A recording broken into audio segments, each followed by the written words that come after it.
Bom, pessoal, nós vamos dar continuidade então ao conteúdo da sexta semana de Matemática 2. Eu sou o professor Lupe e espero que todos estejam bem, acompanhando nossos estudos. E vamos estar trabalhando então com operações com arcos. Nesse primeiro momento, a adição de arcos com o cosseno da soma. Observem essa figura aqui. E, se possível, vocês podem acompanhar também pelo material que está impresso, disponível no Moodle, fazendo as suas anotações e observações e rabiscos, que nós temos nessa figura aqui 4 triângulos retângulos que vão ser importantíssimos para a gente conseguir fazer a montagem e chegar na demonstração da fórmula do seno da soma, do cosseno da soma, inicialmente. E claro que a partir dessa demonstração nós vamos trabalhar com o resultado obtido, né, a fórmula, e aplicando os valores que a gente achar necessário que os exercícios pedirem. Então notem que nós temos aqui os 4 triângulos retângulos que eu me referia. É o triângulo ADE, que é esse triângulo bem de baixo, retângulo no vértice D, e que possui o ângulo aqui A. Mas nós temos ainda um outro triângulo retângulo, AEC, esse triângulo aqui mais alto, inclinado um pouco, né? Mas que também é um triângulo retângulo, desculpa, que possui esse ângulo reto e que tem como ângulo aqui no vértice A, medindo B.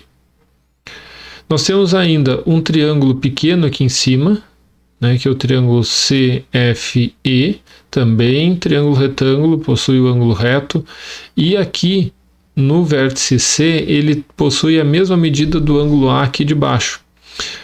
Por semelhança de triângulos, a gente consegue identificar facilmente isso. E temos ainda um quarto triângulo retângulo, que é o triângulo ABC. Então temos esse outro triângulo retângulo com vértice com ângulo reto aqui no vértice B, e que tem como ângulo no vértice A sendo a soma desses dois ângulos A e B. Então, quando eu pego esse triângulo grande ABC, eu tenho essa característica aqui ainda. Então acompanhe aqui comigo, por favor. Do triângulo ADE, esse triângulo retângulo aqui bem de baixo, grande, nós vamos ter que o cosseno do ângulo A, então o cosseno desse ângulo é o cateto adjacente, que é o segmento de reta aqui, o cateto AD, dividido pela hipotenusa, que é o AE. Guardem essa informação aí. Do triângulo pequeno, esse superior aqui, CFE, também com relação ao ângulo A, nós temos que o seno dele é o segmento, a divisão entre os segmentos FE, que é o cateto oposto, pela hipotenusa, que é o segmento EC. Guardem esse aqui também. Esses dois aqui já deixem anotadinhos aí do lado, bem destacado, que a gente vai precisar deles logo mais. Agora, desse triângulo aqui, AEC, esse maior aqui, nós temos que tem esse ângulo B em destaque, nós temos o cosseno desse ângulo B, vai ser o cateto adjacente, que é o AE, dividido pela hipotenusa, que é o AC, e temos que o seno dele vai ser o cateto oposto, então o segmento EC, dividido pela hipotenusa, que é o AC. Então guardem essas duas informações também. Agora, com relação ao triângulo ABC, que era aquele que eu falava no começo, que ele tem como ângulo A mais B, aqui no vértice A, eu tenho que o cosseno dele, que é o cateto adjacente, então o segmento AB, dividido pela hipotenusa, segmento AC.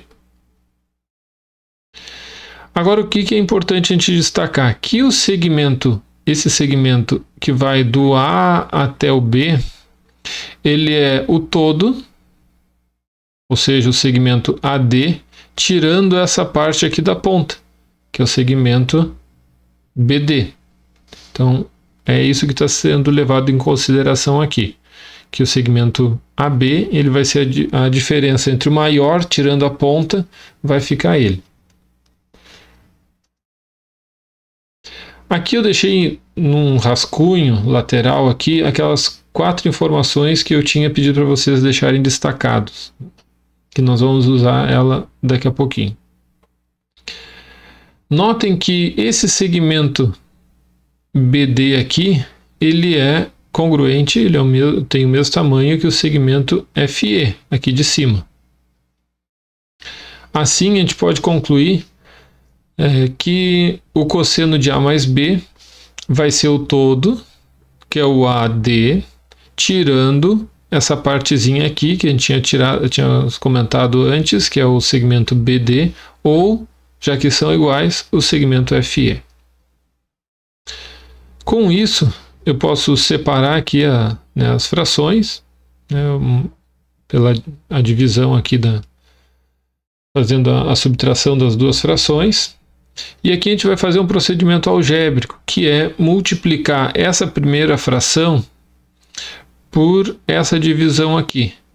Notem que eu estou multiplicando por AE dividido por AE, ou seja, eu estou multiplicando o tamanho desse segmento por um número e o denominador pelo mesmo número. Então, eu não estou alterando essa fração, essa primeira fração aqui.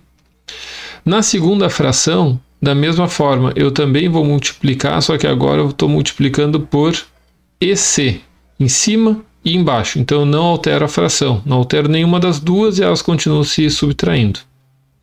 Quando eu faço essa multiplicação aqui, ela é preparada, né, nessa demonstração, para que ao invertermos aqui, então eu posso, como é multiplicação dessa com essa, eu posso inverter a ordem, né?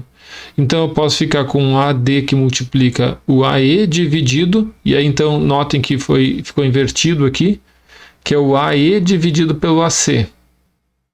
Quer dizer, o AE multiplicando o AC na parte do denominador. Aqui nessa segunda parte da subtração, também a gente vai fazer isso. A gente tem o FE que multiplica o EC, e no denominador eu tenho o AC que multiplica o EC, mas eu vou inverter. Então eu tenho o EC, o segmento EC, que multiplica o segmento AC. Notem o que acontece aqui. O segmento AD dividido pelo segmento AE é exatamente o que a gente já tinha lá como cosseno do angular. A segunda parte dessa segunda fração aqui, a fração AE dividido pelo segmento AE dividido pelo segmento AC, AE dividido pelo segmento AC, eu tenho que é o cosseno de B, menos o segmento FE dividido pelo segmento EC. Então, eu tenho aqui FE dividido por EC é o seno, e o EC dividido por AC, EC dividido por AC é o seno de B. Logo, o cosseno aqui de A mais B, eu posso reescrever como sendo cosseno de A, que multiplica cosseno de B, menos seno de A, que multiplica seno de B. Logo mais nós vamos ver um exemplo de aplicação dessa fórmula, tá, para a soma de dois ângulos.